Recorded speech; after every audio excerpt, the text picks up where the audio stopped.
Bonjour, je m'appelle François Allaire. Je suis propriétaire d'une résidence à Témiscouata-sur-le-Lac, sur le bord de la piste cyclable de Petit-Témis, piste cyclable qui fait partie du réseau québécois des routes vertes. Cette vidéo a pour but de sensibiliser les citoyens aux problèmes soulevés par le projet d'aqueduc de la municipalité de Témiscouata-sur-le-Lac, municipalité qui se retrouve dans le Bas-Saint-Laurent. La municipalité de Témiscouata-sur-le-Lac veut faire passer sous la piste cyclable de Petit-Témis un aqueduc sur une portion d'environ 10 km. Pour ceux qui ne connaissent pas la région, la piste cyclable de Petit-Témis est une des plus belles au Québec. Selon la Revue nationale géographique, cette piste cyclable serait même l'une des 10 plus belles au monde. Qu'est-ce qui fait que le Petit-Témis suscite tant d'admiration?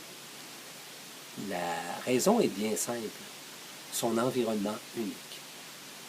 En effet, on retrouve dans la portion concernée par le projet, dans l'environnement de la piste cyclable, le magnifique lac Témiscouata, mais aussi une faune et une flore riches.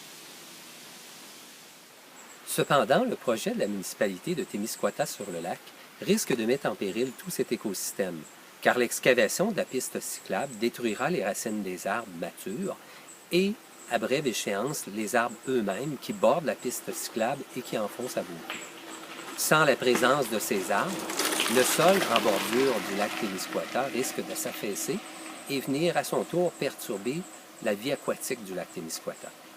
De plus, pour permettre aux camions de transporter la terre et les roches retirées du sol, un chemin devra être construit en bordure de la piste cyclable, chemin qui sera fait encore au détriment de l'environnement. Enfin, comme certaines portions du Petit-Témis sont composées de roches parfois enfouies, comme on en retrouve dans certaines parties, ou apparentes, comme on en retrouve à ma droite, on devra à maintes occasions procéder par dynamitage. Finalement, lorsque le projet sera terminé, une grande partie des arbres dans la portion concernée par le projet sera en piteux état ou auront tout simplement disparu, tout comme les caps rocheux comme on en retrouve ici. Et que dire de l'impact sur la faune ou sur le tourisme?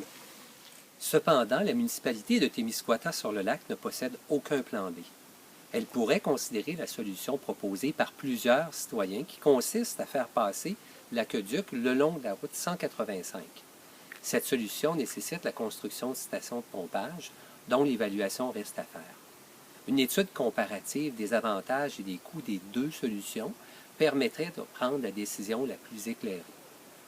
Notez que dans la solution retenue, il faut considérer les coûts environnementaux qui se calculent sur le long terme. Je termine en demandant à la municipalité de Témiscouata-sur-le-Lac de procéder à cette étude comparative des deux solutions avant d'aller de l'avant avec ce projet. À tous les utilisateurs de la piste cyclable de Petit-Témis et à ceux qui aiment l'environnement et tiennent à préserver ce joyau national, je vous invite à partager cette vidéo afin que le plus grand nombre possible de Québécois soient au courant de ce projet. Je vous invite aussi à venir à Témiscouata-sur-le-Lac afin de découvrir ce coin du Québec à préserver. Vous tomberez sous le charme à coup sûr. Merci de votre soutien.